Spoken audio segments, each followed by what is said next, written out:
de cómo curar al político corrupto dominicano, doctor Piña. Eso es imposible.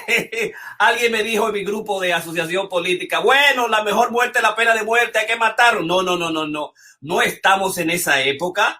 No estamos en la ley del talión ojo por ojo, diente por diente, absolutamente. Estamos en una posición democrática. Tenemos que dar salidas como profesionales todos a la cuestión de la corrupción, desde la perspectiva nuestra clínica, desde la salud mental, psicológica, de la perspectiva legal, comunitaria, de la perspectiva social y absolutamente de la perspectiva de partido. Pero jamás vamos a recurrir a la ley de la tribu, a la ley, digamos, salvaje, de la selva, del sálvese el que pueda. Absolutamente no. Por eso hoy nosotros vamos a hablar del Masterclass 177 de cómo curar al político corrupto dominicano con Ramón Blandino, Karina Rieke y el doctor Jorge Piña. Así que bueno que estás ahí con nosotros, Karina y Ramón, ya estamos listos. Y obviamente, como siempre, hoy los angelitos me están regalando las cosas que yo quiero.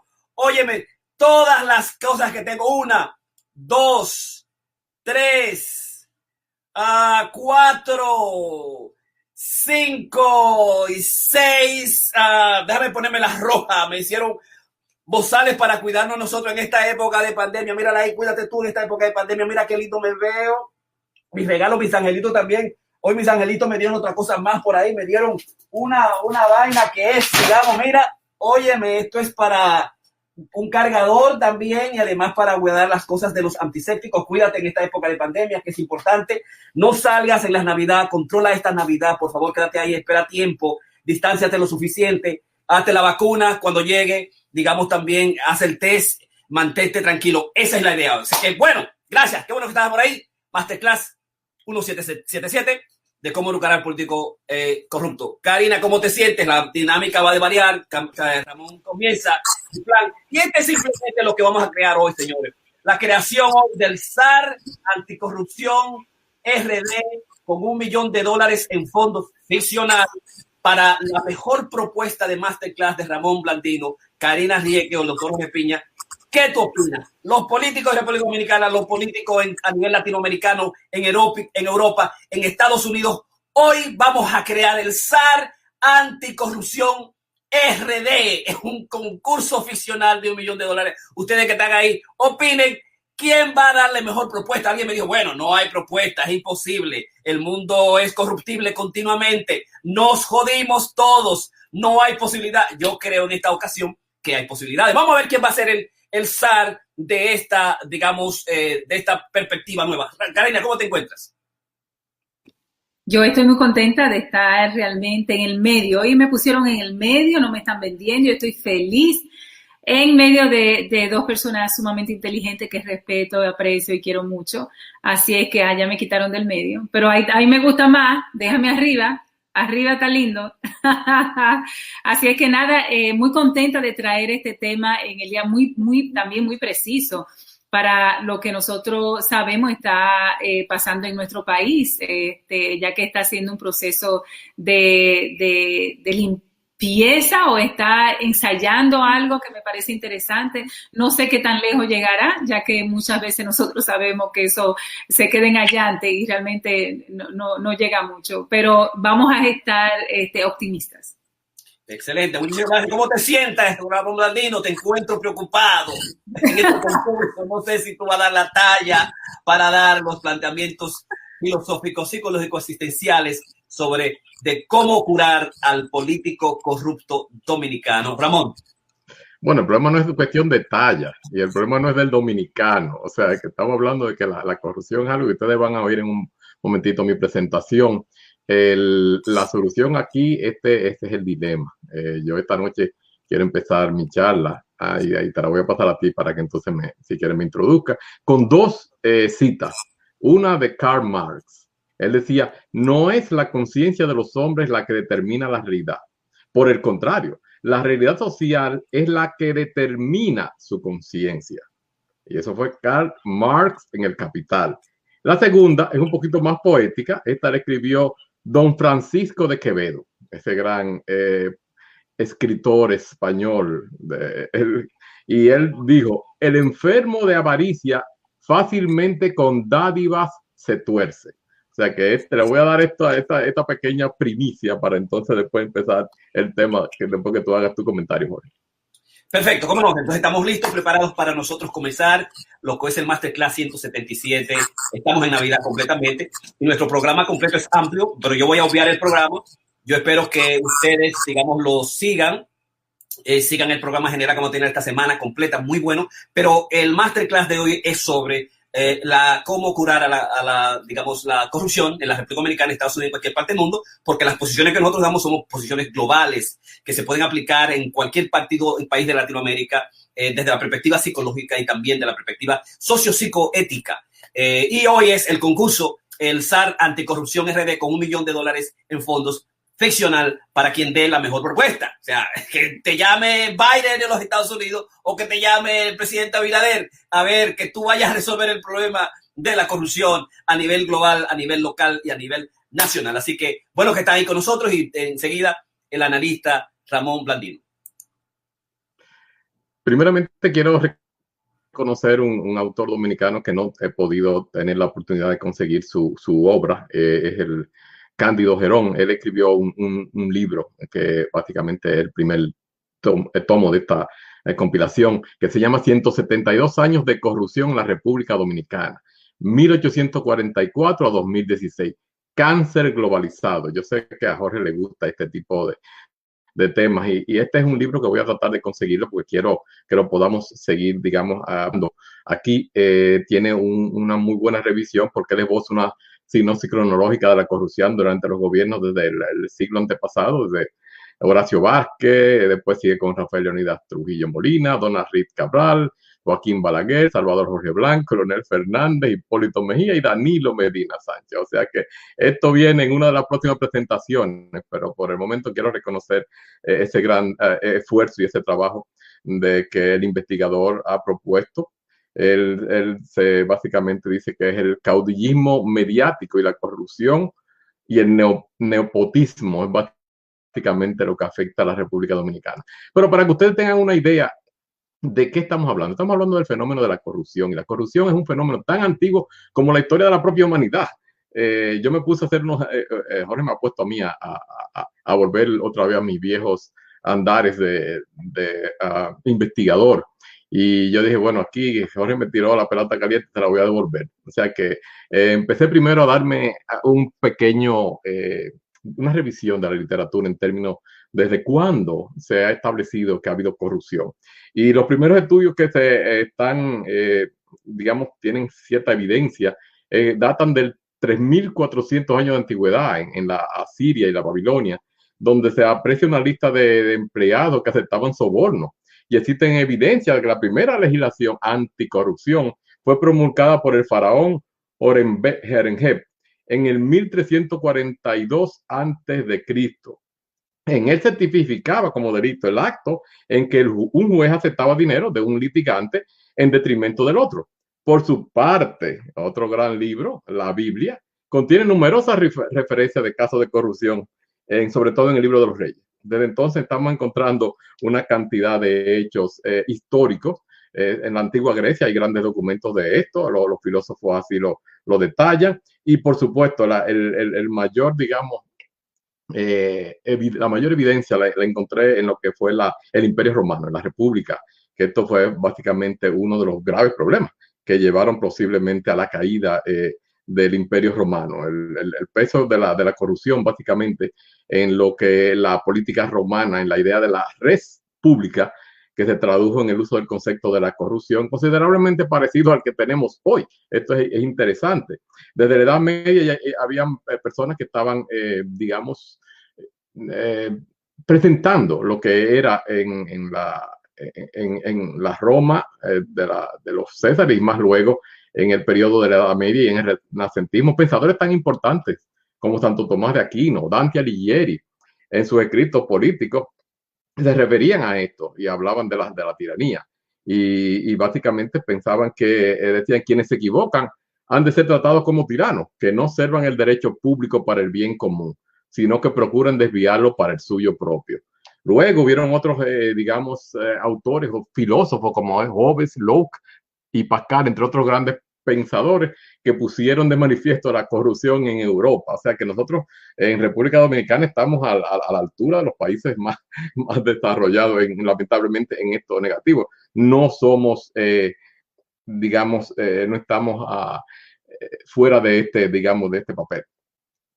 La corrupción, básicamente en el siglo XX, se proliferó en esos gobiernos totalitaristas que existían, no solamente en la Italia fascista, en la Unión Soviética, China y por supuesto los regímenes como el de África, Asia Menor y América Latina. ¿Cómo nos quedamos nosotros fuera de esto? Las primeras leyes de anticorrupción fueron aprobadas simplemente hace unos 60 años, en 1977, The Foreign Corrupt Practice Act fue empezado a aplicarse. Estados Unidos fue uno de los signatarios de ese convenio y más adelante, en 1999, entra en vigor lo que en la Convención para combatir el cohecho de servidores públicos extranjeros en transacciones comerciales internacionales, que pasó nuevamente otras leyes internacionales.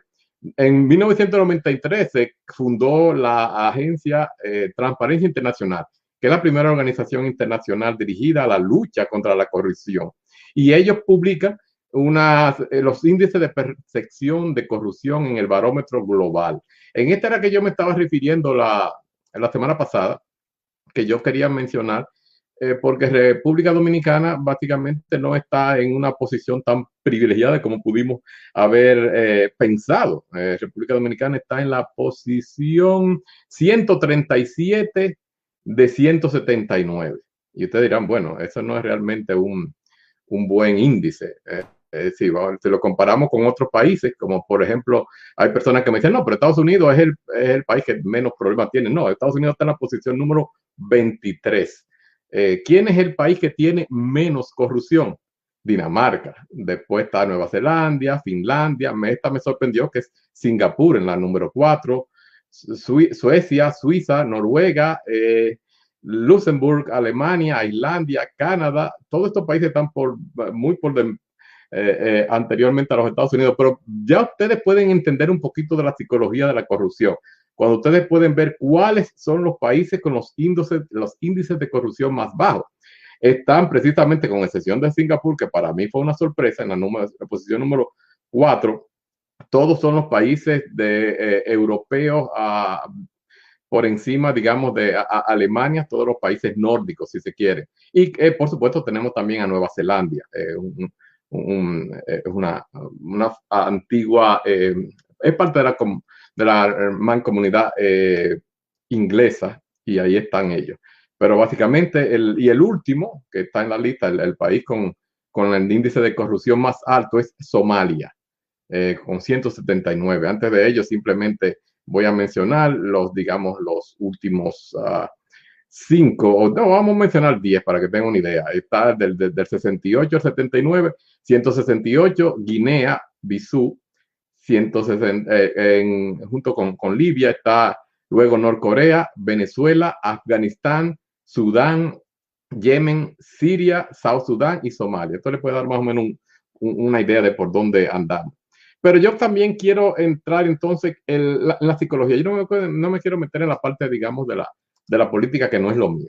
Yo quiero ahora discutir un poco una presentación que hizo un escritor, de Luis Fernández Ríos, en su libro La psicología de la corrupción y de los corruptos. Él básicamente hace un esbozo, o hay todo un capítulo, digamos, de lo que es la psicología de la corrupción, en un capítulo dedicado completamente a esta área. Y él dice que hay personas, hay estudiosos que dicen que esto no se va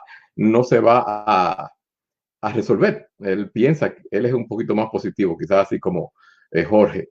Él dice que el problema de la corrupción tiene mucho que ver con la envidia, el deseo de uno querer tener mucho más que lo que tienen todos los demás, y esto es lo que nos llevan a esto, a uno perder el control y querer enriquecerse. Él dice más bien, y él aquí está piggybacking, está tomando un poco de un autor, Lenski, en 1993, que en su libro Poder y Privilegio, él hizo un estamento que decía quién consigue qué, cómo y para qué. Entonces, pues básicamente esta es la premisa que el autor se usa para entender el por qué los individuos están tratando desde el punto de vista psicológico de tener ese deseo de siempre tener más.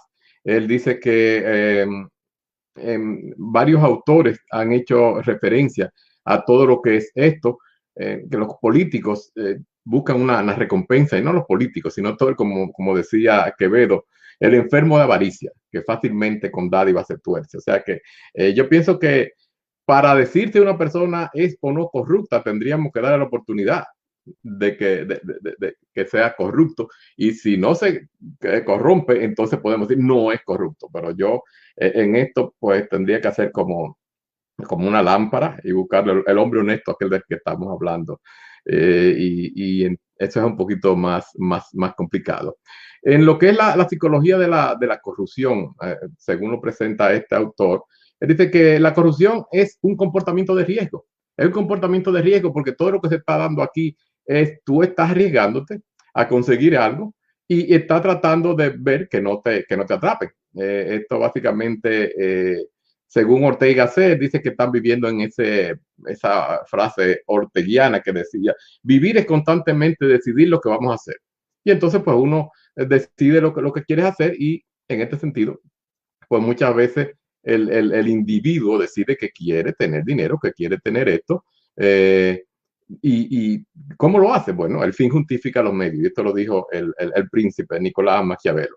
Él básicamente justifica, muchas personas se justifican a sí mismos en términos de tener esas conductas, de que ellos quieren tomarse cualquier riesgo a contar de tener fama y fortuna, y esto pues lleva muchísimas personas a entrar en estas conductas. Es esto, desde el punto de vista de la psicología analítica, hay ciertos factores que determinan en términos de personalidad, porque se piensa pero yo no quiero verlo desde ese punto de vista, más bien lo quiero ver desde el punto de vista cognitivo, de la psicología cognitiva, el por qué es un reforzamiento muy grande que tiene la persona cuando está tratando de obtener y obtiene el dinero o prebendas o algo. Y por supuesto, siempre para que exista un corrupto, tiene que haber un corruptor. Y por supuesto, al otro lado estamos los que somos, digamos, porque no me considero que sea perfecto, pero corrupto no soy, las personas que estamos teniendo o sufriendo las consecuencias de esa corrupción. O sea, en definitiva, las conductas corruptas y de responsabilidad son cosas que ahora mismo estamos viendo, que es un gran problema en la sociedad, simplemente porque estamos viéndolo ahora de una manera que se ha ido propagando con los papeles, digamos, de Panamá, con todo el asunto de lo de Brecht, pero esto es algo que, como les mencioné antes, viene a través de la historia. O sea, esto es un problema básicamente más viejo que lo que estamos tratando. El cómo pudiera solucionarle esto, o sea, ni con 1 millón ni con todos los millones del mundo. Esto es cuestión de educación y de ética. El problema es que ahora mismo se están perdiendo esos valores morales a una velocidad mucho más rápida. ¿Cómo lo han podido resolver en estos otros países nórdicos, como estuvimos hablando? Educación, es simplemente educación. La capacidad de responsabilidad, de autocontrol, para que las personas eviten llegar a esa postura, es parte de esas sociedades. Y bueno, nosotros estamos en un proceso de globalización, pero lamentablemente no estamos cogiendo la parte más, digamos, buena, más positiva. La corrupción es como un comportamiento aprendido, como todos los demás. Por eso yo decía que quería verlo desde el punto de vista conductista, que básicamente uno aprende a hacer esto, y es algo que te va reforzando. O sea, tú te robas algo hoy, mañana te robas algo más, y eso te da el refuerzo, porque si no te cogen, entonces pues ya tú es como un problema de condicionamiento operante, que es el comportamiento que tienen los corruptos. Ellos tienen una elevada probabilidad de obtener un refuerzo, que son los beneficios obtenidos de esta situación que están haciendo. ¿Y cuál es el contingente de la respuesta? Una baja probabilidad de recibir un castigo, que es lo que pasa muchas veces, y eso lamentablemente en nuestro país fue un problema muy serio desde los tiempos de Balaguer, donde él decía que la corrupción se detenía en la puerta de su despacho, pero nunca hizo nada por evitarla. O sea que básicamente estaba en una manera promoviendo eso y después, por supuesto, los gobiernos después de eso, del PRD y demás, con el borrón y cuenta nueva, pues eso lo que hicieron fue abrir la puerta a que esto se siguiera, digamos, promoviendo sin ningún tipo, digamos, de control. Entonces yo pienso que este es un problema un poquito más complicado de lo que estamos viendo. En términos de lo que sería el cómo evitarlo, bueno, como vuelvo y lo menciono, es un problema de entender la parte de lo interpersonal y lo intrapersonal. O sea que, en otras palabras, tenemos que crear en el individuo una capacidad de socialización y de entendimiento que el otro, tus derechos terminan donde empiezan los míos. Y si no tenemos esto, pues por eso es que muchas personas se sienten muy bien. Cuando me refiero a qué es el comportamiento corrupto y cómo se relaciona con la envidia, bueno, este es lo que está, yo pienso que a la palestra que estamos viendo ahora. Las personas tienen y quieren tener aún más. Es un afán egoísta, es ilimitado. Quieren poseer riqueza, poder, influencia social. Y esto pues no tiene límite. Mientras más tienen, más quieren. Porque ¿qué caray? ¿Para qué tú quieres? Después que tú tienes 10, 15, 20, 30 millones que te robaste, ¿por qué tienes que seguir a los 100, 500, 900, 1.000 millones robados? Bueno, es que queremos siempre tener esa avaricia. Es realmente lo que nos está creando todo ese problema. La verdad, en cuestión, no tienen tanto que ver con las cosas, sino más bien que queremos tener más que lo que tiene el vecino. Es una cosa, una envidia, es una gran situación que los corruptos, pues, básicamente es la manera de ellos superarse. Por supuesto, el comportamiento corrupto y la vergüenza es algo que no van de la mano. O sea, el corrupto no tiene vergüenza. Esto es algo que el autor está relatando aquí y dice que, bueno, para ellos crean todo un mecanismo de defensa, digamos, psicológico en términos de lo que ellos han hecho. Ellos no tienen ninguna necesidad de sentir. Si él dice que, por ejemplo, como culpable de nada, ellos tienen hasta guiones, como dice Kaufman en 1994, que él mencionaba, y voy a citar algunos de los mecanismos o los guiones de defensa, como él los denomina. Él dice, por ejemplo, la reacción de la rabia frente a la vergüenza, la cual aísla al yo y lo mantiene a cierta distancia de los efectos del comportamiento corrupto. El desdén de distancia al yo de los demás, ante los cuales yo debería sentir vergüenza. El anhelo de perfección, lo cual protege al yo. El anhelo de poder y control sobre los demás para proteger al yo. La transferencia de reproches a otros o atribuir a los otros la responsabilidad. Retirada al interior del yo, protegiéndose de la vergüenza. El humor, lo que reduce el efecto negativo para suscitar una compensación positiva del yo. Y por supuesto la negación de lo que se atribuye el sujeto. O sea, nunca va a sentirse que ha hecho nada malo. Esto es hasta gracioso y entonces tiene un paquete de gente que le hacen el coro. Un libro muy interesante que yo me leí hace muchísimos años, pero solamente lo voy a citar. Es Castilla del Pino, un gran psiquiatra español. Me lo tuve que leer cuando estaba con el profesor Blasco en la UNFO, en mis estudios de filosofía. Este libro se llama La culpa, y entonces él habla aquí que mediante la culpa el hombre toma conciencia de lo que está con los otros, lo que le muestran ser culpable, y es que ha de estar haciendo lo que debe hacer. El origen de la culpa, por lo tanto, es social. O sea, él piensa que esa es la manera en que lo pone. Y estas personas, como mencionamos antes, tienen todos esos mecanismos de defensa en los cuales ellos, pues, eso no es nada. Queremos tener más y tenemos un gran grupo alrededor que nos están haciendo el coro y pues, ¿qué va a hacer? Eso es como algo que está permitido. En una ocasión anterior yo dije que una de las cosas que Balaguer hizo era que para evitar supuestamente la corrupción, él permitió que, digamos, sobre todo los militares, tuvieran un 10% de comisión por todas las órdenes que se tenían. De manera que no hubiera que robar, pero que va. Ese deseo, esa envidia, ese egoísmo, es una cosa tan grande que realmente la gente cogió el 10% y todo lo demás.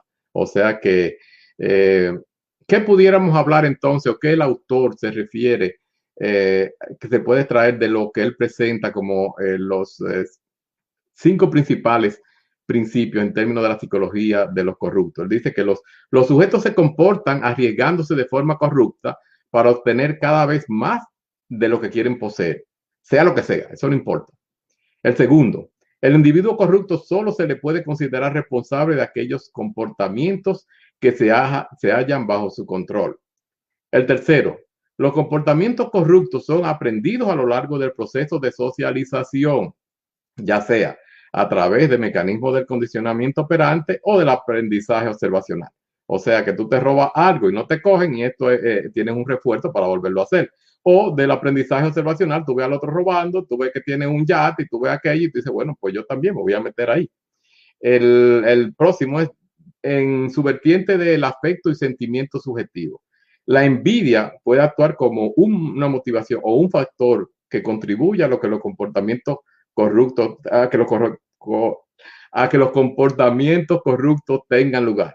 Y la número 5, los individuos corruptos no solo suelen, o por lo menos en un principio, no deberían tener sentimiento de vergüenza. O algunos puede que lo tengan, pero bueno, yo he usado esos mecanismos de defensa para sentirse bien. Y después se sienten orgullosos de haber conseguido lo que tienen y que no lo hayan cogido, a que no lo cogen. En sumario, digamos, que el autor llega a unas conclusiones de que la conclusión serían más bien, y él lo cito, son del todo decepcionantes y desmoralizadoras, pero cuando unos pocos afortunados, bien guiados por la envidia de lo que tienen los demás, que en ciertas ocasiones también han adquirido por procedimientos corruptos, bien por la total ausencia de sentimiento de vergüenza y la solidaridad social, obtienen ganancia a través de comportamientos corruptos, lo que los ciudadanos tienen todo el derecho de enfadarse, disgustarse y irritarse contra quien sea.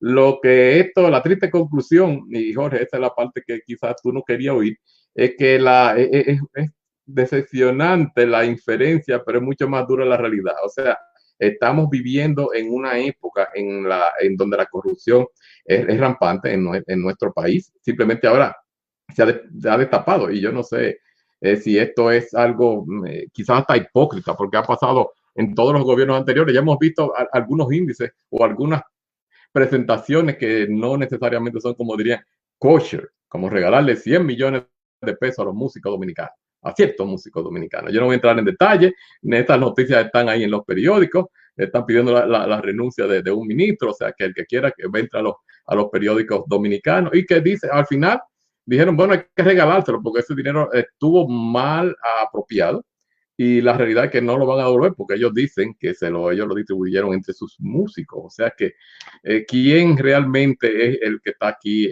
en déficit, no sé. Pero yo pienso que este es un tema, en esta media hora no era suficiente. Yo mismo necesitaría más tiempo para seguir profundizando porque ahora me he puesto tú en lo que no estoy, Jorge. Estoy queriendo ahora, voy a pedir estos libros, voy a tratar de agenciarme el de Girón para tratar de entender un poquito más el por qué, porque uno a veces piensa, no, esto a mí no me afecta. Claro que no está afectando, nos está afectando a la República Dominicana y nos está afectando aquí en Estados Unidos. Ahora mismo estamos viendo la corrupción administrativa y la corrupción legal que existe en términos de las elecciones y de todo lo demás. Y cuando vemos esta lista de estos 179 países, el gradiente en donde se encuentran los diferentes países, yo digo, no, yo nunca se me ocurrió pensar que Estados Unidos iba a estar en la posición que estaba. Y definitivamente, pues esta es una gran sorpresa que quería, así bien rápido, compartir, pero prometo a los seguidores que están siguiéndonos esta noche, que en una presentación más adelante voy a entrar un poquito más en detalle desde el punto de vista de la psicología. No quiero entrar en la parte antropológica, cultural, ya hablé un poquito de la política. Cuando me referí, vuelvo ahora a retomar, del capital. No es la conciencia de los hombres la que determina la realidad. Por el contrario, la realidad social es la que determina su conciencia. Y como le dije, lo mencioné, como Francisco Quevedo era un visionario. El enfermo de avaricia fácilmente con dádivas se tuerce. O sea que si tú tienes esa envidia y esa avaricia, pues básicamente desde que te ofrezcan algo, te vas a torcer. No importa que tú seas el hombre más bueno del mundo. Este es mi comentario para esta noche.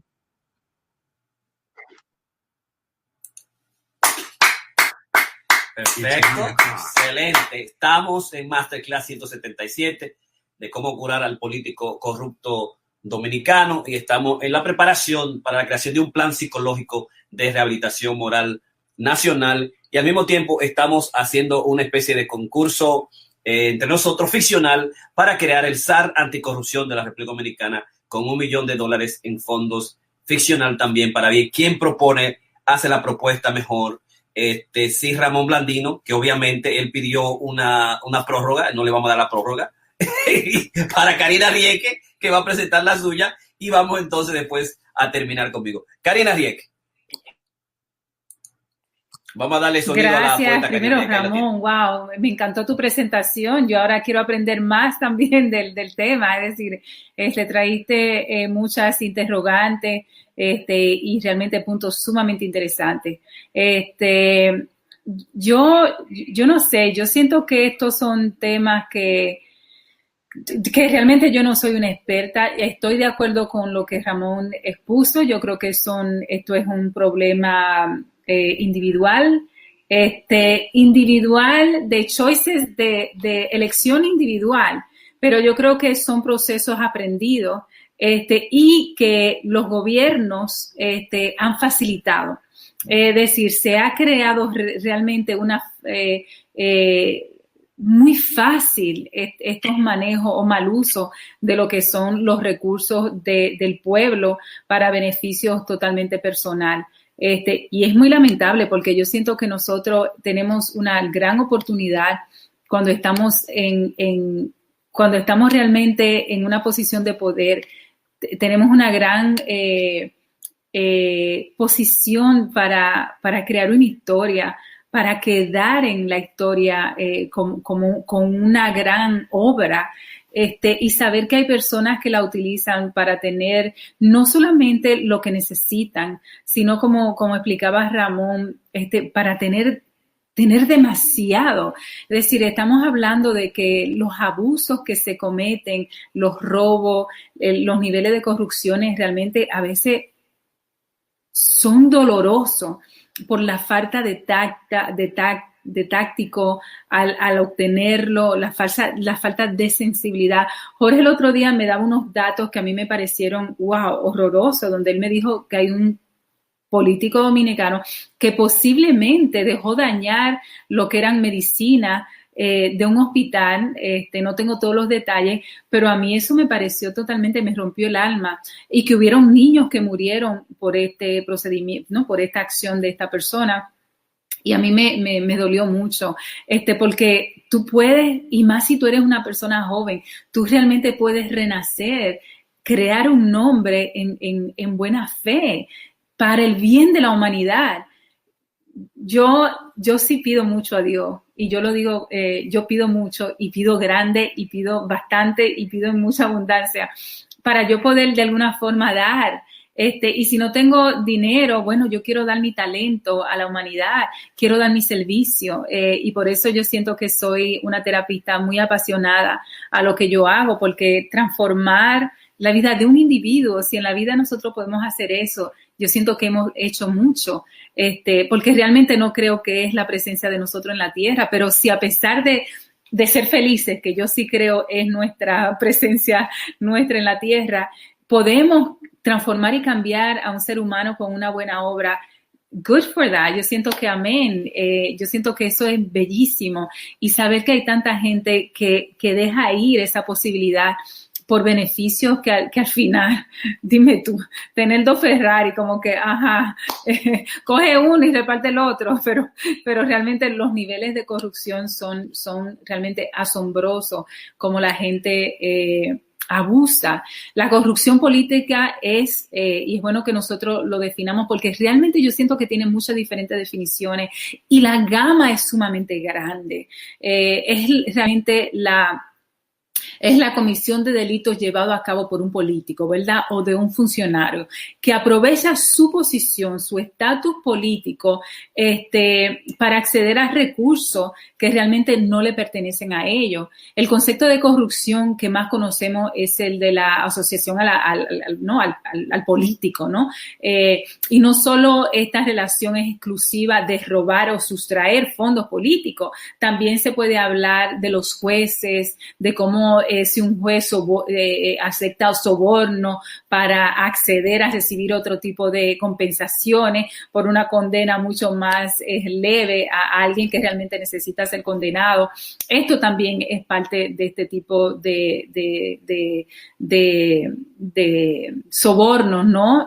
Políticos que se llevan a cabo. Es decir, yo siento que primero nosotros debemos de definir y tiene que haber, realmente yo creo que tiene que haber una definición más clara de lo que es la corrupción política, donde muchos no entienden lo fácil que es cometer abusos políticos, como facilitar contratas a familiares, donde de alguna forma tú vas a recibir algún tipo bueno, el simple hecho de dárselo a familiares ya es una forma de corrupción, pero yo siento que debe de existir y creo que los gobiernos tienen que establecer, me imagino que lo tienen porque nosotros somos buenísimos creando reglas y haciendo orden, ¿no? Creando de alguna forma algo que no haya, que justifique muchas cosas, pero al final donde fallamos quizá en muchos de los casos es la implementación. Es decir, yo no podría decir, porque desconozco de la ley, por ejemplo, en la República Dominicana, si hay una serie de reglas que pueden decir esto es lo debido, los do's and don'ts, esto es lo que se debe, esto es lo que no se debe, y cuáles son sus límites, porque muchas veces la línea de ese límite es realmente muy, muy finita, ¿no? Y se puede cruzar de alguna forma esa línea. Entonces, creo que algo está fallando. Si no es la clarificación de estas corrupciones, entonces tiene que ser la implementación de la misma, ¿no? Porque tú no puedes querer tener una posición política para un beneficio, y eso es lo que parece que ha sido, ¿no? Inclusive aquí las posiciones políticas que se dan a nivel dominicano, que realmente representan, ¿no? Yo la conozco muy bien, yo trabajé en un gobierno y pude ver de antemano la corrupción. Aquí se nos presentaba a nosotros en términos de personas que traían sueldos, por ejemplo, y lo traían a mano, ¿no?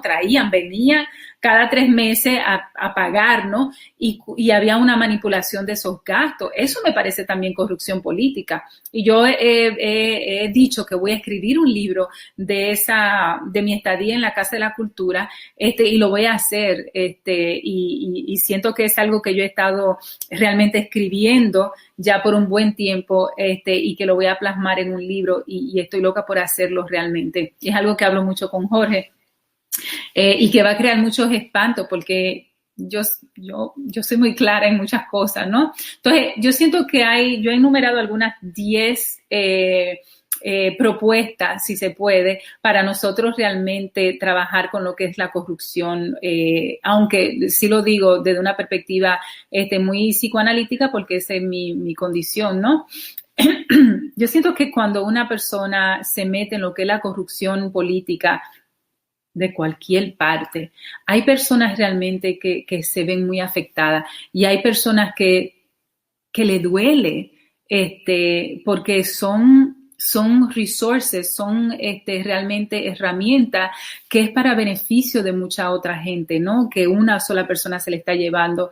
Entonces, muy bueno, es importante, mi primer punto es entender los diferentes tipos de corrupción, cómo se desarrollan cada uno de ellos, y cómo muchas veces, muchos de los puestos lo que hacen es facilitar este tipo de acción. Y eso a mí me parecería muy interesante analizar, cómo muchos de estos puestos facilitan. Nosotros creemos mucho en lo que es la cultura de la pobreza. Como nación yo siento que sí. Yo siento que cuando viene un gobierno amando, lo primero, una de las cosas que a mí me llama la atención y me llamó la atención ahora de este gobierno, una de las cosas más terribles que yo oí es, por ejemplo, que la primera dama, la esposa del presidente, no quiere su posición, una posición y un dinero que está ahí, ¿no? Donde ella puede hacer, porque dice que es demasiado dinero.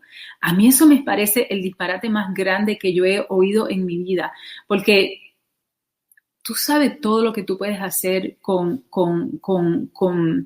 recursos, con dinero en un país tan pobre, en un país donde hay tantos niños que se acuestan sin comer.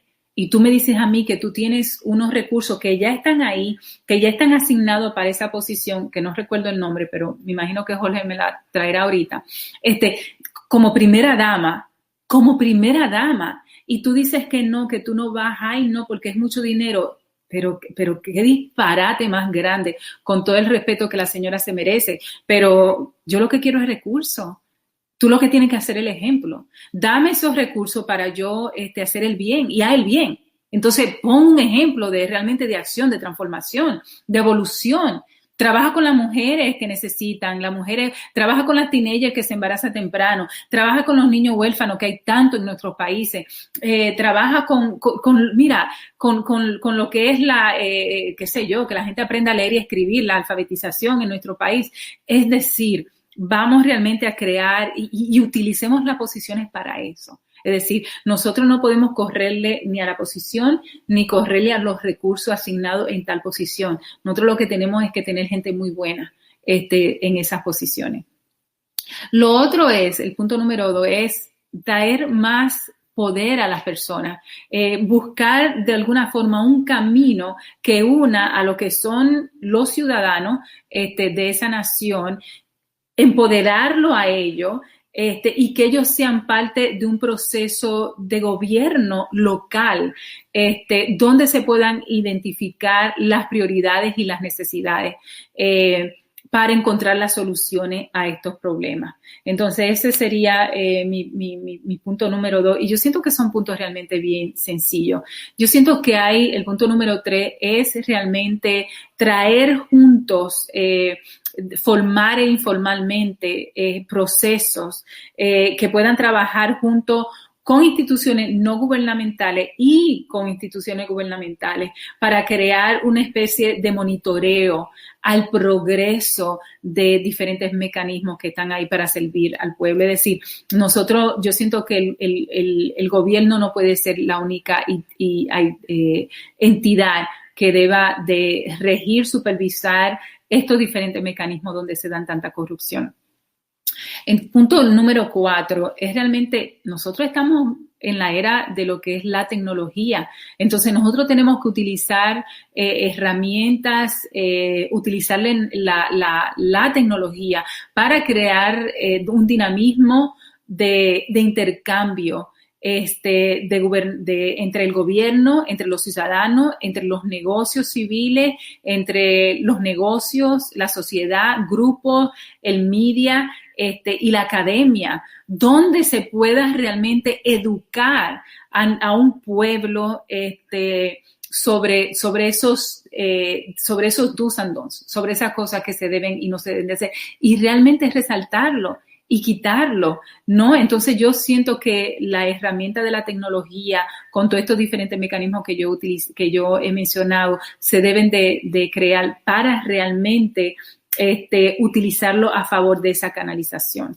¿no? Y yo siento que mucho de eso se ha hecho en los últimos tiempos. Yo siento que mucho de la bulla que se está haciendo es a través y es por la utilización del media que ahora se tiene, ¿no? Que hay un pueblo que realmente sabe que hay un mecanismo ya de comunicación más masiva donde no la controla solamente el gobierno, ¿no?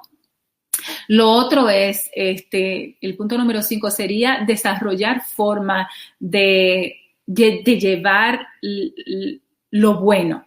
Es decir, crear mecanismos donde las inversiones institucionales de institución y política puedan realmente desarrollar sustentabilidad, puedan desarrollar su propio mecanismo de producir su poder, sus bienes, donde la gente, las instituciones puedan realmente endorsar lo que son las reglas sensibles y prácticas para nosotros realmente hacer cambios, cambios que se puedan realmente que se puedan probar con la tradición, con un aspecto de tradición que ya esté establecido, y también algo que se pueda, con un legado que se pueda mantener. Es decir, tiene que haber una forma institucionalizada de crear sustentabilidad en estos diferentes mecanismos que se hayan establecido, que se puedan establecer. El punto número 6 es, se debe de crear incentivos. Nosotros somos muy buenos condenando, y yo soy de la que hay que realmente hacer mano dura. Tú tienes que decir no, y no es no. No di que no a un pobre, bueno, sí a un rico, y ser flexible en el proceso, ¿no? Entonces yo creo que a veces somos muy buenos demandando y diciendo mucho bla, bla, bla, bla, bla, bla, bla. Pero yo creo que de alguna forma nosotros tenemos que crear incentivos a las buenas acciones y aliarnos realmente a lo que es un mercadeo de comportamiento de fuerzas sociales que realmente puedan adoptar buenos comportamientos de integridad, de estándar de integridad, de cómo producir negocios inteligentes con decisiones, con especializaciones entre compañías gubernamentales y también privadas. Es decir, de alguna forma tienen que haber mecanismos donde ese tipo de acción se aplauda. Y yo siempre me voy a lo que son nuestras parejas. Y es, por ejemplo, si mi esposo tiene una acción buena hacia mí, que a mí me encanta, como que me regale flores, como que abre una botellita de vino y me traiga una copita, cosas muy sencillas, como cosas así que me puedan volar la cabeza. De alguna forma yo tengo que hacerle saber a mi esposo que lo está haciendo bien y a que a mí me encanta y que quiero que lo reproduzca. Entonces, tiene de alguna forma, se tienen que crear mecanismos donde hayan este tipo de incentivos, donde tú le dejes saber a la gente que lo está haciendo bien por ti, lo estás haciendo bien, y buenos incentivos, ¿no? Que quizá no tenga nada que ver con cosas materiales, pero sí en vida. Yo siento que en vida nosotros tenemos que disfrutar nosotros no tenemos que esperar ser un Juan Pablo Duarte, 100 años de muerto para nosotros glorificarlo. No, vamos a glorificar a la gente que lo está haciendo bien en vida, y eso va a producir mejores acciones y mejor ejemplo para que la gente lo pueda repetir, ¿no? El punto número 7, se tienen que crear sanciones. Se tienen que crear sanciones que realmente castigue la corrupción de una forma vital y efectiva para la eliminación de la corrupción. Y obviamente nosotros hemos visto, mira, una de las cosas que pasó en Santo Domingo, donde a un montón de políticos se les sancionó por el lío con los brasileños, ¿no? Y quedaron absueltos, quedaron libres. Incluso se creó una ley para protegerlo de cualquier juicio futuro. Óyeme, se tienen que crear formas de sanciones fuertes donde la gente tenga miedo. Yo siento que la gente de alguna forma tiene que saber que puede ser penalizado, ¿no? Entonces, crear realmente sanciones que se lleven a cabo. El punto número 8 es crear de alguna forma conexiones no solamente locales, pero globales, de mantener al pueblo activo en lo que es la lucha contra la corrupción, ya sea nacional, internacional. Por ejemplo, ver en cuáles países ha funcionado. Pues yo siento que, mira, en todos lugares va a haber corrupción. Ahora, lo que nosotros hemos visto es un descaro en lo que es la corrupción, específicamente en la República Dominicana. Ramón dijo el otro día que esto es uno de los países más corruptos, y yo estoy totalmente, yo no lo dudaría. Ahora, aquí hay muchas formas de manejarse a través de la corrupción. Entonces, de alguna forma, tiene que haber actos y conexiones globales con esos países que sí están haciendo un cambio de alguna forma y que hay una reducción, ya que yo estoy de acuerdo que si la corrupción se quisiera acabar, se acabara. Si hubiera una determinación, se acabara, ¿no? También, el punto número 9, ya para finalizar, es crear de alguna forma capacidad de nosotros saber cuál es el problema crónico que estamos viviendo. Si realmente no hay una apertura, si tú no entiendes el daño tan grande que se está produciendo, es decir, hay, como dijo Ramón, una deshumanización de esos que han robado. Y eso ha sido terrible. Si tú oyes para dónde estaba destinado esas construcciones, esos contratos, ese dinero, oye, duele en el alma. Es decir, y eso te dice mucho de dónde está esa nación, dónde está ese pueblo, dónde están los valores. Es decir, si el Estado no ha creado valores de conciencia, que es el punto número 9, entonces tiene que crearlo. Tiene de alguna forma que estar institucionalizado valores de conciencia, de que el otro me duela, de que realmente me duele el prójimo. Y yo siento que si algo ha hecho el ser humano y no hemos hecho expertos es realmente en desconocer la necesidad y el dolor ajeno.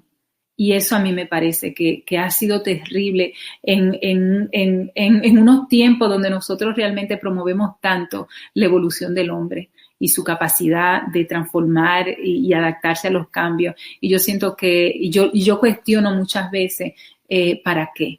Si realmente no hemos demostrado ser mejores seres humanos, el problema del calentamiento global, el hambre y la muerte de nuestros niños a nivel mundial, la poca sensibilidad a crear realmente cambios y la dialéctica, porque el ser humano lo que viene a la Tierra es a desarrollarse, ¿no? A ser un ente de desarrollo y de realmente traer beneficios para su comunidad.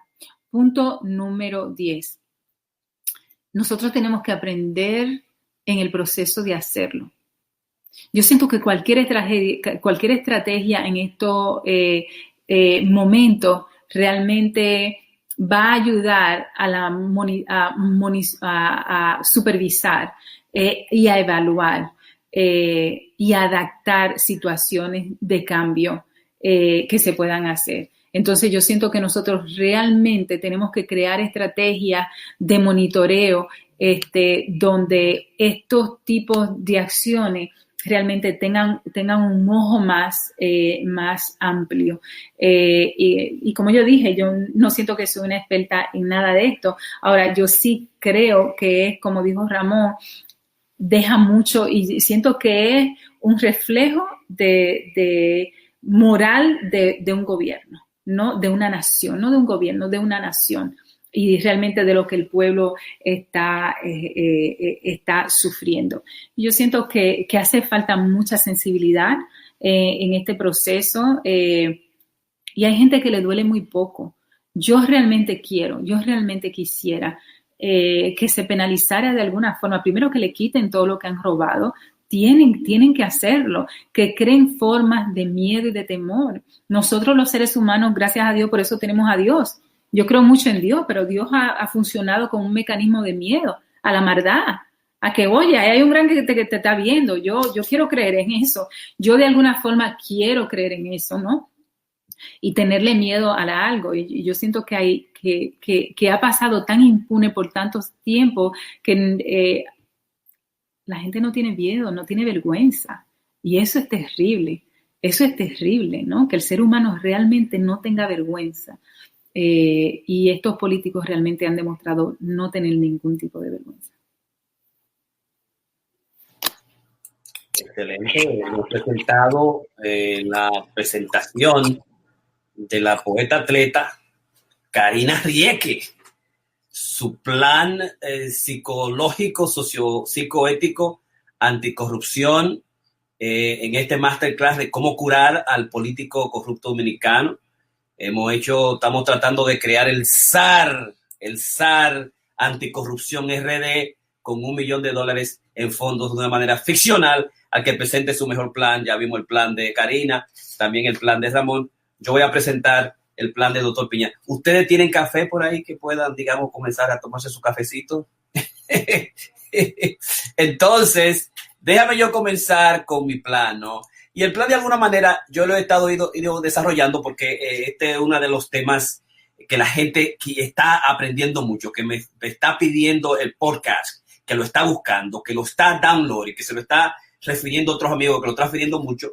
Y además hay gente que me ha pedido que continúe. Y ya tengo una invitación para enero, a principio de año, donde a un grupo de políticos quiere que yo le dé el plan general y que le hable sobre la psicología del corrupto político dominicano, y que hablemos de esto porque ellos piensan que es importante en esta época, digamos, importante. Lo mismo, yo pienso que debo basarlo en la dimensión de que nosotros hablamos ya en un masterclass sobre la psicología del mal. Existe una psicología del mal, una psicología de lo diabólico, como gente buena, bajo la estructura, el sistema establecido, pueden convertirse en gente mala. Jóvenes estudiantes que lo sacaron de su casa, el estudio de Lombardo, que lo sacó, lo metió a una prisión artificial, quien era guardianes, que eran policías y hicieron cosas barbaridades. O sea, de acuerdo a la estructura del gobierno, a las condiciones materiales, como decía Ramón, y sobre todo que esas condiciones materiales, más allá de la dimensión marxista, tengan una condición social que posibilite la corrupción. O sea, si tú tienes papá que no tiene conciencia, si tú tienes mamá, si tú tienes cultura, tienes Estado, tienes partido que no tiene conciencia, las condiciones materiales van a ser malas. Si a ti se te abusa o si no te dan las condiciones necesarias para vivir, ¿de dónde tú vas a salir tu condición material? O sea, esa dimensión, digamos, también que tenemos que tomarla en cuenta. Y es el hecho de que, ese por un lado, o sea, los sujetos se pueden corrompir, son corrompibles. Los sujetos son maleables. El sujeto puede convertirse en malo si se dan las condiciones particulares. Lo mismo también la dimensión, digamos, de la infidelidad. El sujeto puede ser infiel. El sujeto puede mentir, puede engañar, y nosotros nos hacemos la pregunta, sí, pero no todos los que van al gobierno y que ocupan posiciones políticas y públicas roban y engañan, ¿tú me entiendes? Ni que sean amigos del presidente o hermano del presidente o hermana del presidente. Hay gente que va con la estructura que está, con el presupuesto que está, y hace lo que tiene que hacer y hace un trabajo diáfano y crea las condiciones adecuadas siguiendo las leyes. O sea que volvemos a la misma dimensión. ¿Cuánta gente pega el cuerno? Hace fiel 22%. El resto 80% son buenos. ¿Cuánta gente se hace mala en el proceso? Hay un por ciento que es fácilmente 0.2, 3 o 4 o 5% de la gente que, siendo buena, sea correctible de acuerdo al sistema. ¿Qué por ciento existen en los gobiernos, en las instituciones, que realmente, si tú le das el chance, le das la oportunidad, se cogen todos los cuartos del mundo? Yo soy el hermano, yo quiero que me den a mí toda la propuesta que haya y los cuartos, porque yo soy el hermano y yo voy a permitir esa situación.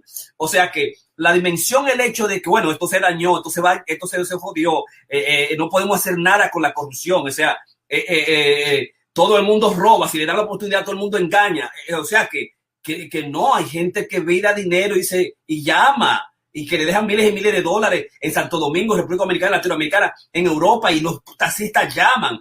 Hay gente que tiene esa dimensión de bondad, hay gente que va a no hacerse de dinero y que presenta sus credenciales de honestidad.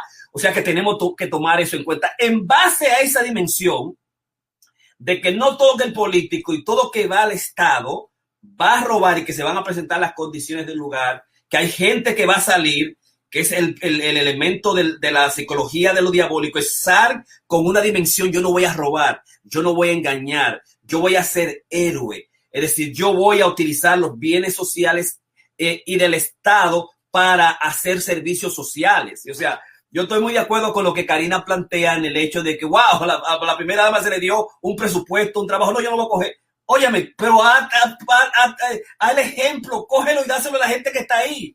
El otro aspecto que vienen los presidentes: no, porque ahora yo voy a quitarme me voy a quitar el sueldo, lo voy a poner más bajo. Mi hermano, ¿cómo tú vas a hacer una vaina así?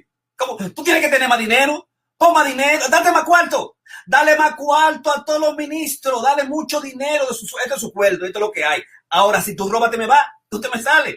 Pero tú no puedes decir que yo, no, porque estoy ganando 50,000, yo voy a ganar 100,000 pesos. Tú vas a vivir con 100,000 pesos. Tú como presidente. No, porque ya yo tengo por ahí, por favor. Es como Donald Trump, que lo que ha hecho es que el sueldo de él se lo da completo, que le dé $1, $5, como un tipo que dijo, deme el consulado, que yo no tengo necesidad, que yo lo voy a dar, lo que me den $1. Mi hermano, ¿qué te pasa a ti? ¿Qué te pasa? ¿Cuál es el mensaje que tú me estás mandando? Que te den los cuartos que te corresponden por tu puesto y la estructura que tú tienes y todo lo viático y lo que tú tienes que hacer. Ahora, mi hermano, si tú cogiste dinero, vas a coger dinero, tú vas preso y te vamos a meter toda la vergüenza y la culpa del mundo. Simplemente, y en cualquier momento va a suceder. Yo pienso que en cualquier momento, si tú estás bajo la inmunidad de 8 años, 7 años, 15 años en un partido, o cuando venga el otro tiene que hacer algo. Y además, si tú quieres hacer algo ahora como gobierno y tú lo estás haciendo para llantar 4 años, oye, cuando pasen los 3 años y tú no hiciste lo que tenías que hacer, tú te vas para afuera. O sea, que tú solamente vas a tener 4 años, como pasó con otro partido, que fue, bueno, vamos a meter los pesos, pero no nos metan al presidente para 4 años. Se metió el otro 8 años más, 12 años más. Entonces, yo pienso en esa dimensión. Entonces, en tal sentido, yo he creado algunos puntos que son, digamos, que están relacionados con las 4 tesis de la psicología de la corrupción y sus profundizaciones. Ese es el primer punto. Un segundo punto que son las 7 características de la corrupción o cómo daña la felicidad de los ciudadanos. Un tercer punto, lo antisocial del corrupto, profundización del concepto de deshonestidad y fraude, porque en definitiva, el corrupto político, el sujeto corrupto, el sujeto que roba, que no tiene moral, está dentro de la dimensión clínica del antisocial. Y del antisocial hay un 1% en la humanidad. O sea, que puede haber un 1%, 2% en la República Dominicana. Es posible que haya 10%, 15%, un 20% más o un 30% más de ese número de los 179 países que existen en el mundo que son corruptos. Estados Unidos 23, como dice Ramón Blandino, y República Dominicana los 137. Eso significa que el soborno está en grandes niveles, desmedido. O sea, puede haber un por ciento de 10, 15, 20, 25, eso nosotros tenemos que establecerlo, pero la dimensión de la condición antisocial, del que tiene el concepto de la envidia, como decía Ramón, del sujeto de la infelicidad, hay un grupo humano, social, total, digamos, porcentual, donde no todo el mundo roba y va a robar y va a ser corrupto.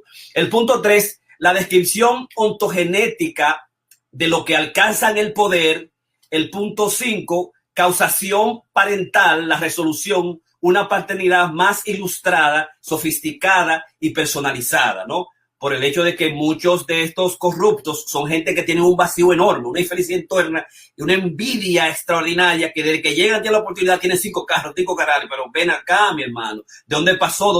¿Dónde la pregunta nuestra psicológica, clínicamente, ¿dónde estuvo el vacío? ¿Dónde se estableció? Y hay una pregunta que nunca se hace: ¿cuál fue el papá y el mamá de Hitler, de Trujillo, de los políticos, de cada uno? Entonces, que es una cuenta que hay que hacer a nivel clínico de cuando se está en estado proselitista. ¿Quién es este tipo? ¿Es infeliz o es feliz? ¿Qué hizo? ¿Cuál es la historia personal? ¿Habla bien o no habla bien? O sea, toda esa dimensión que debe incluirse dentro de las propuestas y los planes, digamos, del gobierno, cuando alguien se dice que yo quiero ser presidente de la República de cualquier país. El otro aspecto y el punto número 8, los 8 puntos del plan psicológico, socio-psicoético de anticorrupción. Y yo lo que voy a hacer es que voy a hacer rápidamente, voy a pasar cada uno de los puntos de tal manera que no nos tomemos todas las noches, porque muchas de esas cosas ya yo pienso lo que la he mencionado. Las 4 tesis de la psicopatología de la corrupción y sus profundizaciones tienen que ver con el hecho de la corrupción sirve como una máscara de poder para cubrir las inseguridades personales. Y esas 4 tesis, las 4 están íntimamente relacionadas. El tipo que roba es infeliz. Mientras más infeliz, más inseguro tú tienes, más dinero va a buscar, más querer establecer. Y están basados en la dimensión de la infelicidad, en la dimensión de la inseguridad y en la dimensión también de la envidia, las 4 tesis, ¿no? Las personas corruptas y la corrupta y susceptibles de corrupción son personas infelices. La corrupción sirve como medio para obtener la felicidad a través del poder. La máscara del poder, cuando se quita, revela inseguridades personales, una fuente de infelicidad que debe evitarse. Y el punto 4, la máscara es el punto 4 y establecen el hecho de que yo considero que un sujeto de ese % mínimo antisocial está íntimamente ligado a esa dimensión de infelicidad y de envidia personalmente, que nosotros, incluso hay estudios, hay exámenes que hacen de los políticos, que se han hecho de los políticos, y hay cierto tipo de cara de políticos, de investigaciones que reflejan ciertos rasgos criminales y ciertos rasgos, digamos, corrompibles en la personalidad, que nosotros también tenemos que tomar muy en cuenta.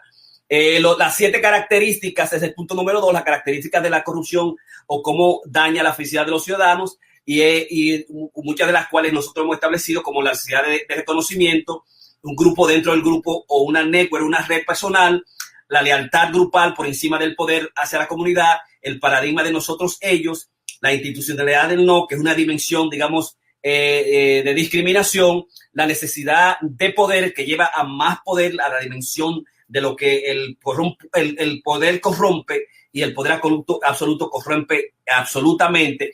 Y el punto número 7 de esas características, que un buen líder que disuade la corrupción, y eso es lo que uno quiere, un tipo que sea feliz, que esté contento con lo que tiene, que esté satisfecho, que pueda darle a su familia lo que necesita, porque lo que daña la corrupción es al ciudadano. En 150 estudios que se han hecho, tan sencillo como es, no son que te quitan las grandes compañías, te quita el gran dinero, las instituciones, la maldad que hacen, no, es que le quita al ser humano que trabaja día a día la felicidad de poder hacer con el dinero que se robó lo que está haciendo el otro, y es ser él y su familia felices. Comprarle la comida, llevarlo a la escuela, él tener las cosas que necesita para él, digamos, salir a disfrutar la cultura, el mundo, y tener la dimensión de la nueva vida, de la buena vida. Ese es el gran, digamos, el gran daño de la corrupción en última instancia.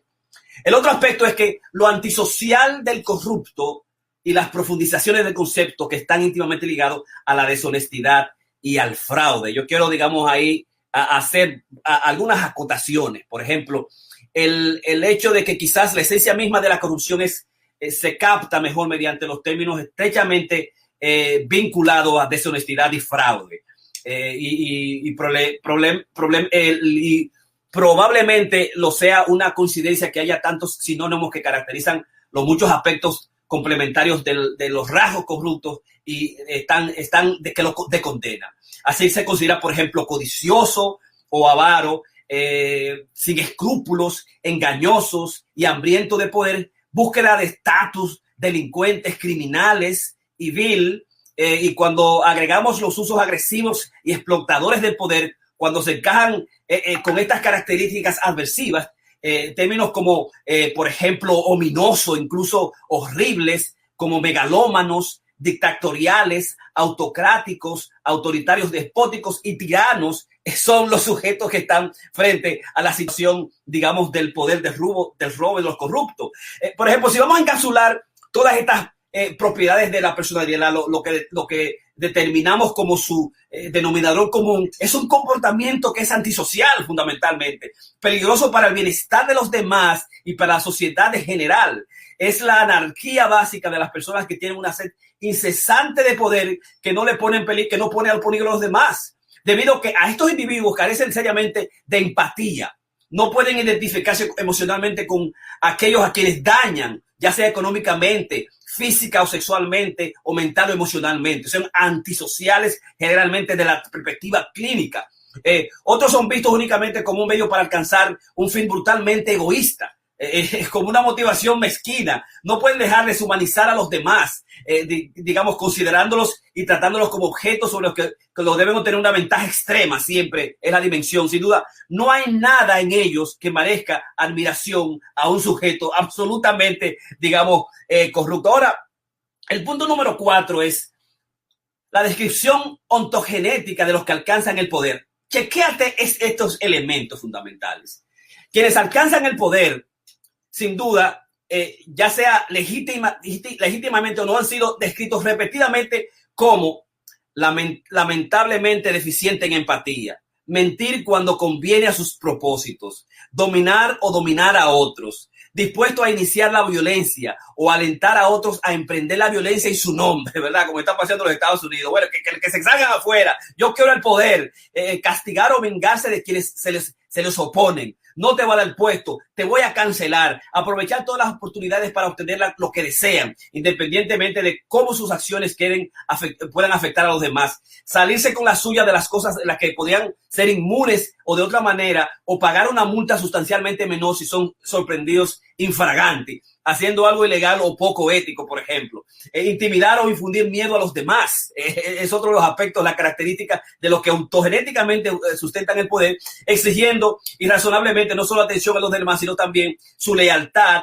y la lealtad inquebrantables. Estos sujetos, en consecuencia, tienen una causación parental que la única resolución es establecer, digamos, una paternidad que sea más ilustrada, una actividad más sofisticada y un poco más personalizada. Es decir, tiene que estar íntimamente ligada a lo que es la crianza de las personas. Y ahí viene el clínico, ahí viene el psicoterapeuta, ahí viene el coaching, ahí viene el mentor, ahí viene el psicólogo, ahí viene la salud mental a establecer y a ayudar y a trabajar con este grupo de gente que debe uno identificar en el proceso del proselitismo en lo cual ellos se encuentran. Por ejemplo, ¿cuál va a ser, digamos, la cura? Se ha dicho que nunca puedes tener suficiente de lo que realmente no quieres. Y ahí es lo que coincido yo con Ramón Blandino. O sea, se ha dicho que nunca puedes tener suficiente de lo que realmente no quieres. Entonces, en última instancia, ninguna cantidad de éxito material, reverencia o respeto o dominio manipulador sobre los demás puede proporcionar a individuos heridos el amor y la aceptación paternales incondicionales que inconscientemente han anhelado desde la infancia. O sea,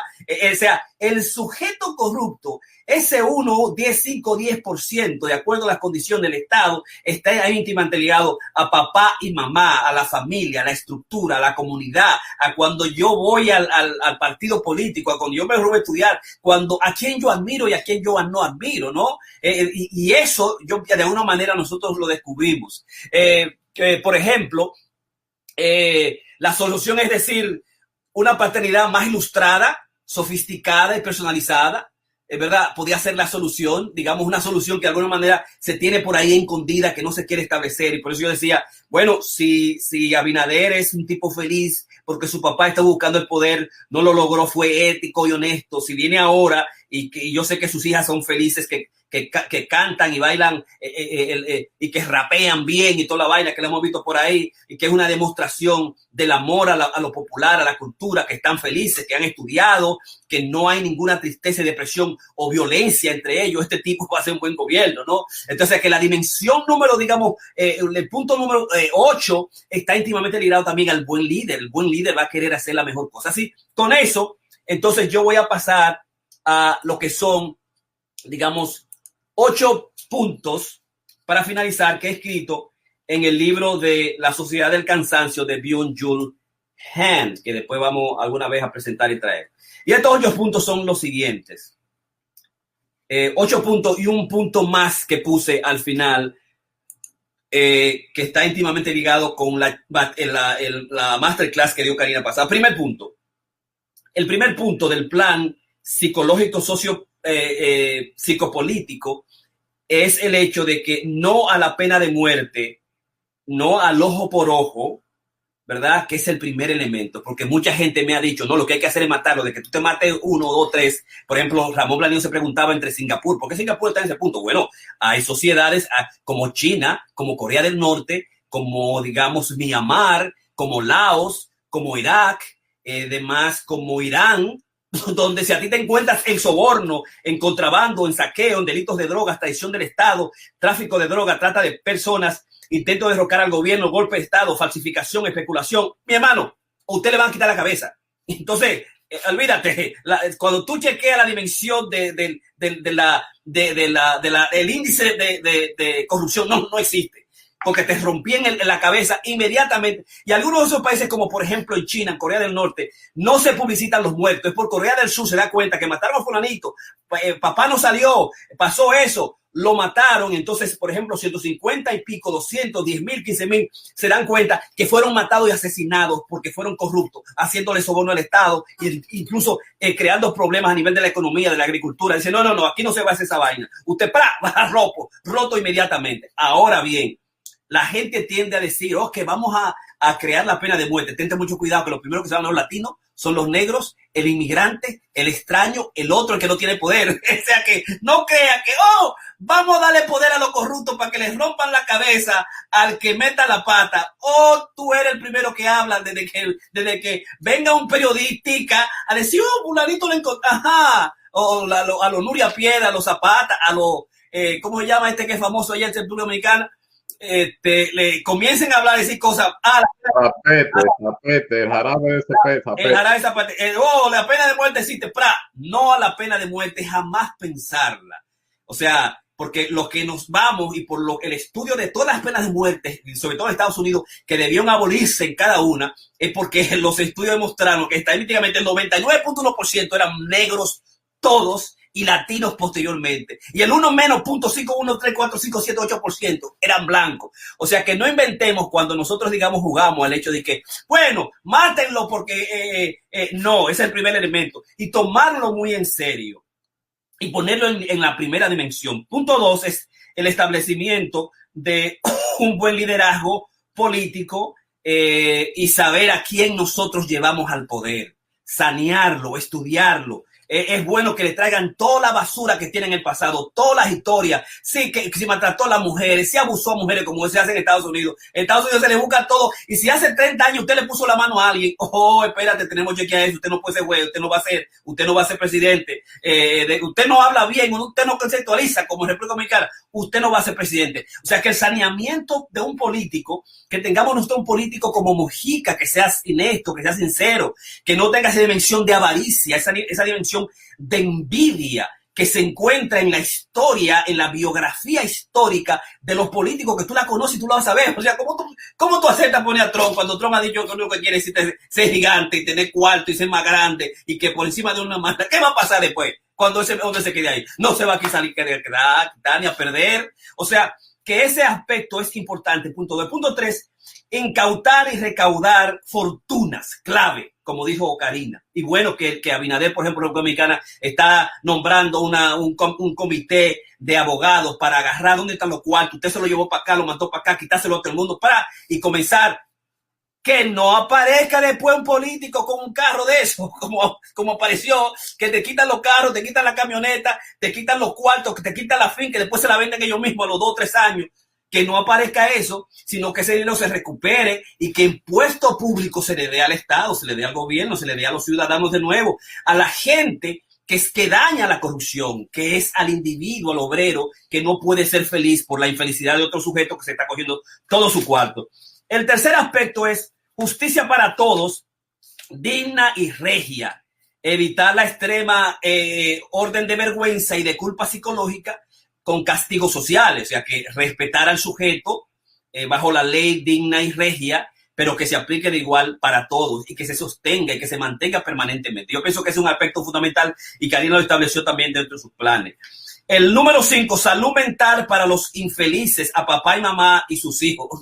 Vamos a abrir la psicoterapia para nuestro mundo, vamos a abrir los problemas profundos de infelicidad, de envidia que uno tiene y que encuentra cuando tú, un tipo que tiene una casa mejor que tú, que sacó mejor nota, que se ve más bonito que tú, que tiene más figura, que es más lindo, que sabe más que tú, cómo tú quieres destruirlo. Y entonces, algo es importante, o sea, cuando hablamos de envidia, en Robert Greene, el libro nuevo de Robert Greene, que es Las leyes de la condición humana, él pone como a la envidia, beware of the fragile ego. Tente mucho cuidado con el ego frágil. La ley de la envidia, o sea, la ley de la envidia es aquella que quiere lo que tú tienes y lo hace a través de destruirte. Generalmente es el amigo, es el hermano, es el tío, es la dimensión de la brujería aquella que tú no sabes por qué de alguna manera, quién te está tensionando, quién está diciendo las cosas tuyas que te suceden, porque alguien te envidia y tú no sabes. La envidia lleva a la destrucción, ¿no? Es como, por ejemplo, la dimensión de los comunistas y los políticos, que de la perspectiva psicoanalítica, este tipo, ¿y cómo que tú vas a doler? ¿Cómo que tú vas a doler y va a destruir a todo el burgués? Y después tú le vas a quedar la propiedad al burgués. Y después tú vas a eliminar la herencia en esa sociedad. Óyeme, mi hermano. O sea que yo me paso investigando, haciendo inventos, creando una historia, una herencia para mí y mi familia. Y tú un día me lo vas a suplantar, me lo vas a quitar. Dice doctor Jordan Peterson, envidia, mi hermano. El comunista es un envidioso. Quiere lo que el otro tiene. Y chequea el estudio de estos comunistas que fueron cuando vinieron y se tuvieron el poder, cómo robaron, cogieron cuarto y se convirtieron en los grandes burgueses llenos de dinero y de riqueza. Absolutamente. La vida tiene una connotación extraordinaria en términos de la corrupción, en términos del ser humano, que es poderosa, y nosotros tenemos que el sujeto vaya al punto 5 a la salud mental, que se descubra, que se ubique directamente. El punto número 6 es hacer seminarios de honestidad para establecer de honestidad dentro de los partidos políticos la ciudadanía y obligatorio. Mi hermano, vamos a darle historia y cátedra de ética y de honestidad y de moralidad y obligatorio. Usted tiene que firmar ahí como en algunos sitios que usted quiere ser político, usted vamos a darle un cursito ahí para que usted, no, porque yo no, usted va a coger el curso, aprenda, mire lo que sucede, mire lo que hay, mire lo que sucede si no pasa eso, obligatorio. El punto número 6 es seminario de las teorías del héroe en las escuelas para niños, o sea, que el niño salga con la intención de ser mejor sujeto, de ser mejor individuo, de no engañar, de no mentir, de no y de ir con la dimensión del héroe, de la ideación del héroe, salir para ayudar al otro, para no engañar, no mentir, que es un antecedente, una dimensión de la preventiva, de lo que es la psicología del mal, la psicología de lo diabólico, que de alguna manera, si tú no lo tienes en cuenta, si alguien te dice, por ejemplo, y te manda un texto, papi, tú estás bueno, como alguien me dijo por un día, de que, lovely, I need you tonight. Que me dice que te necesito, y digo yo, ¿y quién eres tú que tú me necesitas hoy? ¿Y para qué tú me necesitas? Silencio en la sala. Ahora, si tú te pones como un sujeto que digo, no, yo estoy aquí, ¿qué es lo que hay? Y te mandan fotos, y tú tiras fotos, y viene video, ya tú sabes lo que hay. O sea, cualquier sujeto puede ser en un momento determinado, digamos, corruptible, engañable, y de las cosas buenas que les pasan a sujetos buenos en un momento determinado. El número 7, seminarios de integridad y de a políticos de integridad, de lo que son los políticos serios, lo que son los políticos honestos en universidades y a la comunidad, y hacerlo consistentemente, que es uno de los planes también que Ramón plantea, la dimensión de la educación, que lo planteó Karina. Vamos a educarnos más con términos filosóficos y las culturas fundamentales. No lo dejemos ahí, no, es que tú tienes que ir y cuando ustedes cogen del dinero, no, pero espérate, no es así, no puede ser así. Es decir, si tú vas a ir, esa posición va a tener este salario, va a tener esta cantidad de dinero, va a tener esta cantidad para los ciudadanos, para la comunidad, y tú vas a tener esto, tú vas a tener una casa, tú vas a tener tu salario, tú vas a tener para tú gastar las cosas, porque tú te lo ganaste, miles de gente votaron por ti, eso es lo que tú tienes que hacer. Ahora, si tú no haces eso, óyeme, no hagas que nosotros lo contamos en China ni en Corea del Sur, tampoco, ¿verdad? Sino establecer las dimensiones de las leyes que sean lo más ejemplares posible. Y número 8, que es la penúltima, construcción de una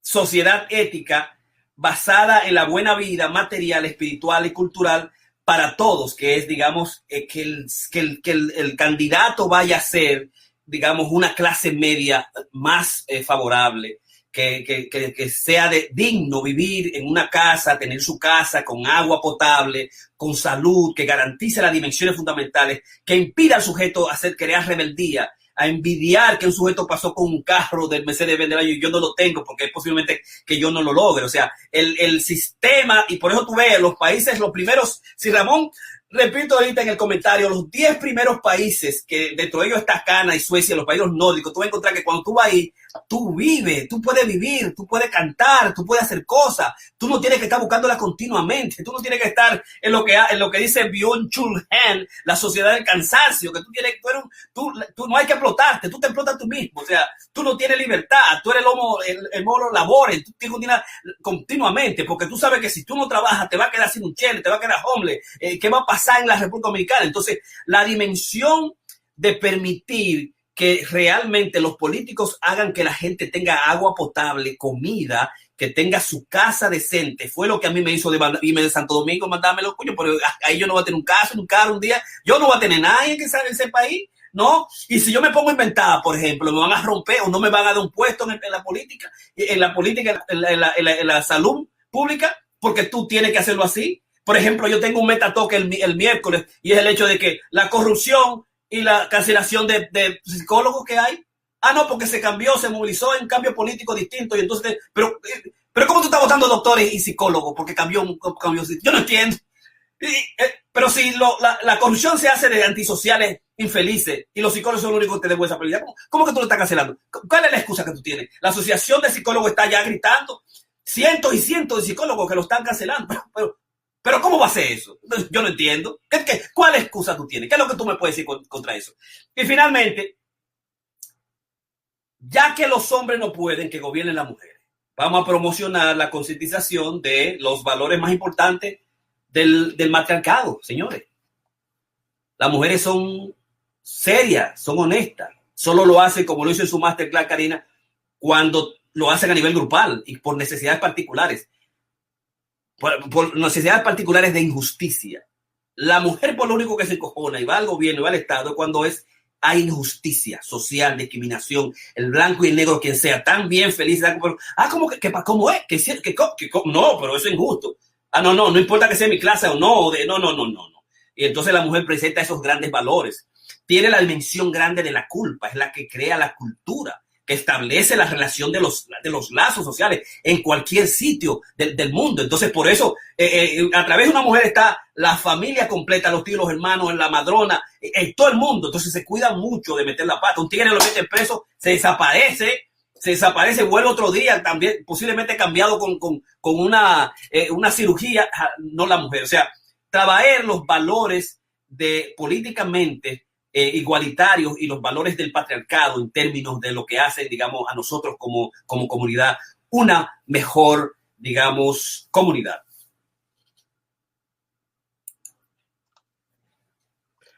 Sí, fue una gran presentación, Jorge. Es interesantísimo lo que proponía. Yo pienso que en cierto modo está retomando a los clásicos, está retomando a Diógenes. Recordemos que Diógenes, ese gran maestro, estaba buscando un hombre honesto con una lámpara.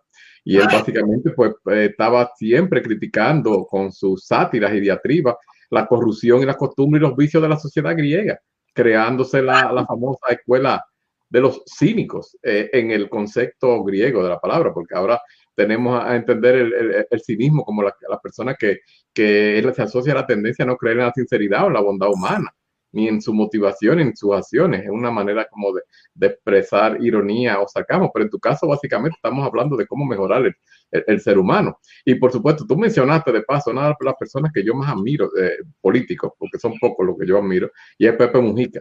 Pepe Mujica fue este gran presidente de Uruguay, que antes de eso fue guerrillero del movimiento Tupac Amaru, y él trató de implementar allá el modelo neozelandés. Y me parece muy interesante porque ahora que hiciste esa asociación y me llevó a revisar, Nueva Zelanda está en la posición número 1 de menos corrupción, conjuntamente con Dinamarca. Son los dos países con las corrupciones, y él trató de implementar ese modelo. No tuvo mucho éxito el señor, pero mantuvo toda su dignidad. Es una persona que andaba en un Volkswagen y nunca se mudó de su campo, de su tierra donde planteaba flores.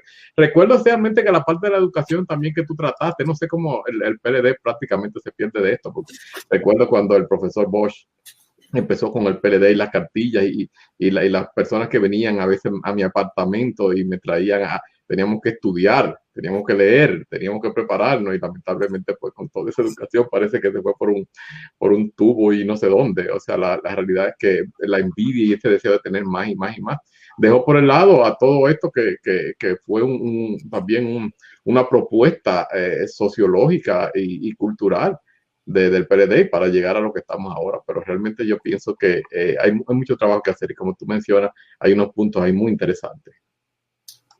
Karina.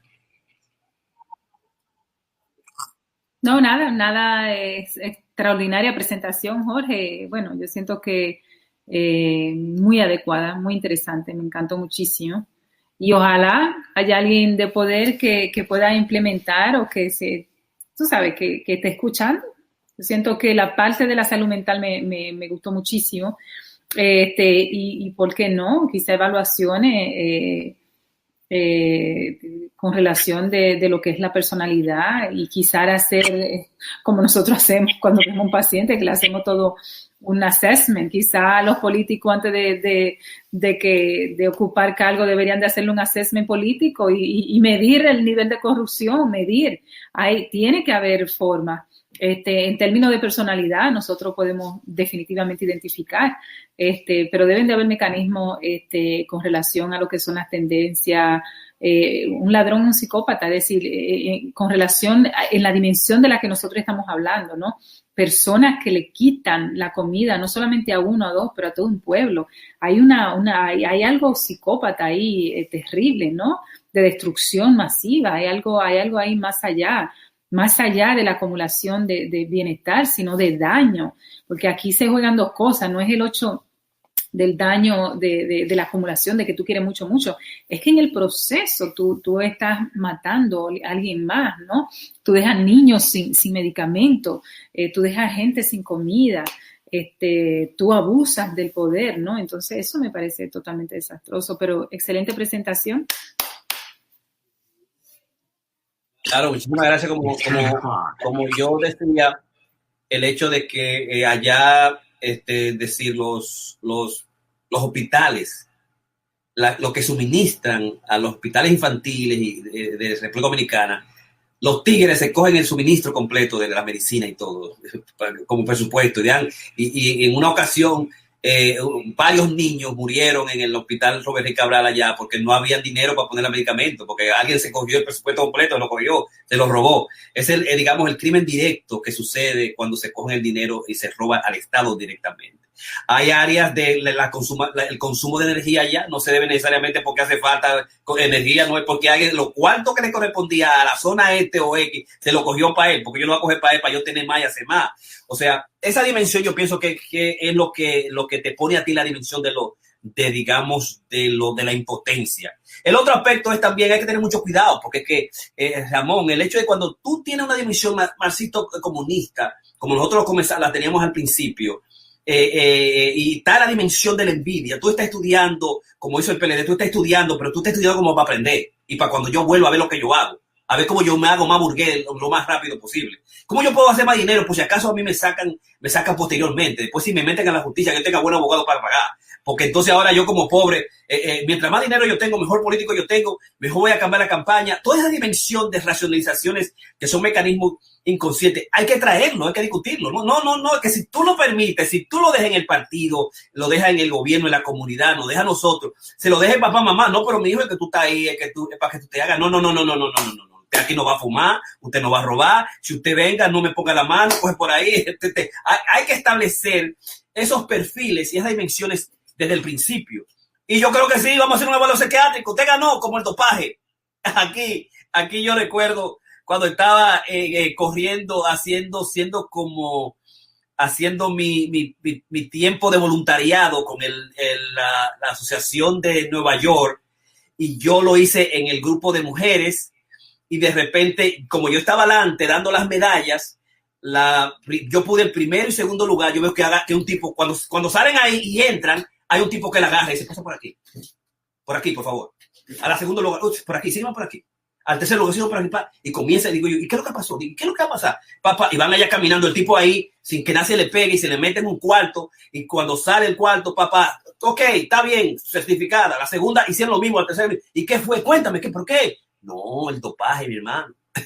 Le están sacando sangre a ver si usaron droga para llegar hasta aquí. Todo el mundo puede, porque todo el mundo puede ganar, y tercer lugar, y 5, 6, esa 3 tiene que llegar aquí y hacer el dopaje. Entonces yo pienso que evaluación psiquiátrica, evaluación psicológica. Usted gana una posición, vamos a hacérsela. Como por ejemplo, la detección de mentiras, vamos a hacérsela tranquila, vamos a dejarla ahí. Salió tal cosa. Entonces, esos aspectos, porque el yo falso, la investigación del yo falso es presente en el ahora y en el futuro. Un yo falso siempre va a tener esa dimensión, digamos, de... Karina, tienes que quitar uno porque hay uno, déjame ver cuál es. Entra ahí. Okay. Entonces, el yo falso puede prevenir, puede ubicarse en el futuro, la personalidad falsa. Entonces, luchar a favor de que la gente sea feliz, que tenga mínimamente lo que quiere, la devoción por la cultura y los valores simples de la vida que José Mojica y todo el buen presidente, y tú ves, y cuando tú chequeas y tú estudias a todos los presidentes, a cada uno, y nosotros hacemos un estudio, ¿quién es este? ¿Qué hizo este? ¿Qué tenía? ¿Por qué robó? ¿Por qué fue ahí? ¿Qué condiciones tiene? ¿Dónde vino? ¿Cuál es su papá? ¿Cuál es su mamá? Tú vas a descubrir, esas cosas tú vas a descubrir, tú tienes que ponerla en este tipo. ¿Y qué pasó aquí? Pero mira esto. Esas cosas tienen un peso psicológico importante para la emisión de la ética de los seres humanos. Ok, bien, nada, nos vemos la próxima. Muchísimas gracias, gente que nos está mirando ahí. Así que si estas cosas te gustó, mándalo al partido político, a los grupos, llévaselo al gobierno, a los ministros, a la gente que está ahí. Si tú quieres participar y discutir, mándame todas las investigaciones que tú haces, todas las preguntas que tú haces continuamente, para nosotros seguir tomando estos temas. Estos temas nosotros vamos a profundizar. Ya nos invitaron por ahí a nosotros a hablar sobre el plan anticorrupción de la perspectiva psicológico, la psicología, el psicoanálisis a lo corrupto, y Ramón y Karina y yo estamos dispuestos para dar charlas y conferencias y hacer algo en términos de que la gente vaya y haga un servicio y vea el sacerdocio que es la política sana, y que pueda transformarnos a nosotros, pero que lo haga también, digamos, preservando la felicidad de los demás, de los ciudadanos. No le quito los cuartos al sujeto que quiere comprar una bicicleta a su muchachito para ser feliz, porque en última instancia la corrupción daña a la felicidad del ser sujeto independiente que está ahí, que está, digamos, que no está sobornando, que está ganando un chele en un frío en una esquina. Así que muchísimas gracias, jóvenes, muchísimas gracias. Raúl Blandino, excelente. Karina, bye, muy contento. Bye.